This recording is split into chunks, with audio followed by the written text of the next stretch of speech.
మనం ప్రతిరోజు కూడా మనం ఏదో టీవీ స్క్రీన్ల మీద ఆ వీడియోలు వేసుకొని అదే విధంగా గ్రీన్ మ్యాట్ లో వీడియోలు చేసుకొని సరే మనం అన్న అధికారంలో ఉన్నప్పుడు 3 రాజధానులు కడతానన్నాం. సరే 3 రాజధానులు ఏ విధంగా కట్టినాం అనేది పక్కన పెడితే కూటమి ప్రభుత్వం అధికారంలోకి వచ్చిన తరువాత మన జగనన్న ఏదైతే ఈ బిల్డింగ్లు ఇటువంటి బిల్డింగ్లన్నీ ఇక్కడ ఆయన ఒక వైజాగ్ లోనే కట్టుకున్నారు తప్ప రాష్ట్రంలో ఉండేటువంటి రాజధాని ప్రాంతంలో ఎక్కడా కూడా కట్టినటువంటి చరిత్రలు లేవు, ఆ దాఖలాలు లేవు. నేను ఇక్కడికి నేనే ఎందుకు వచ్చినాను అని అంటే రాష్ట్రంలో ఉండేటువంటి ప్రజానీకం రాజధాని పనులు ఏ విధంగా జరుగుతున్నాయి, ఇటు మన అన్న అధికారంలో ఉన్నప్పుడు ఏ విధంగా జరిగినాయి, ప్రస్తుతానికి ఏ విధంగా రాజధాని ప్రాంతంలో పనులు జరుగుతున్నాయనే దాని మీద మనమే స్వయంగా పోయి తీద్దామని చెప్పి రావటం జరిగింది. సరే ఈ బిల్డింగ్లోకి వచ్చి చూస్తే ఎందుకు ఈ బిల్డింగ్లు కడతారు, ఏందిరా వ్యవహారము? మన అన్న ఉన్నప్పుడు ఎక్కడా కూడా ఒక ఇటుక పెట్టినటువంటి పాపాన పోలా, ఎక్కడా కూడా ఏదైతే ఆ కంకర ఆ స్టీల్ ఉంటుందో వాటిని కూడా అమ్ముకునేటువంటి పరిస్థితి మన అధికారంలో ఉన్నప్పుడు.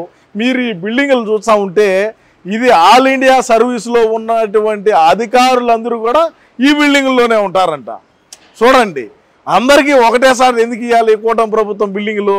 అవి కూడా ఎన్ని టవర్లు ఉన్నాయి బయట? ఎన్ని ఉన్నాయి? 6 టవర్లు కట్టారు. 6 టవర్లు కట్టారంట. ఎందుకేనట? ఒకటో రెండో కడితే పోలా, ఎన్ని కట్టాలి అవసరమా? కాదు, ఎన్ని కడితే ఏమన్నా ఎందుకు?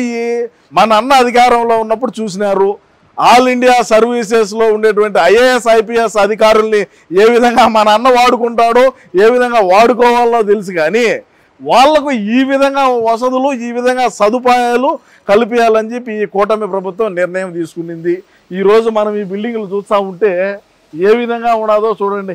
మనం ఏమన్నా ఏ ప్రాంతంలో కూడా అక్కడి నుంచి వస్తూ ఉంటే వీడికి వచ్చేటప్పుడంతా రోడ్లు మరమ్మతులు చేస్తున్నారు, పక్కల ఈ కెనాలు ఏదో కాలువ పెద్ద ఇనపటి అన్ని పెట్టున్నారు. ఒక చెట్లు ఉంటే చెట్లను కూడా వాటిని కూడా ఈ క్రొక్లైన్లతో లాగితే చనిపోతాయేమోనని చెప్పి వాటినన్నిటికీ ఒక మట్టి అంతా గుట్టగా వేసి వాటితో దీంతో కుట్టి పెట్టి ఈ చెట్లను ఇంకొకసారి పెట్టేటువంటి క్రమంలో ముందుకు పోతా ఉన్నది ఈ ప్రభుత్వం.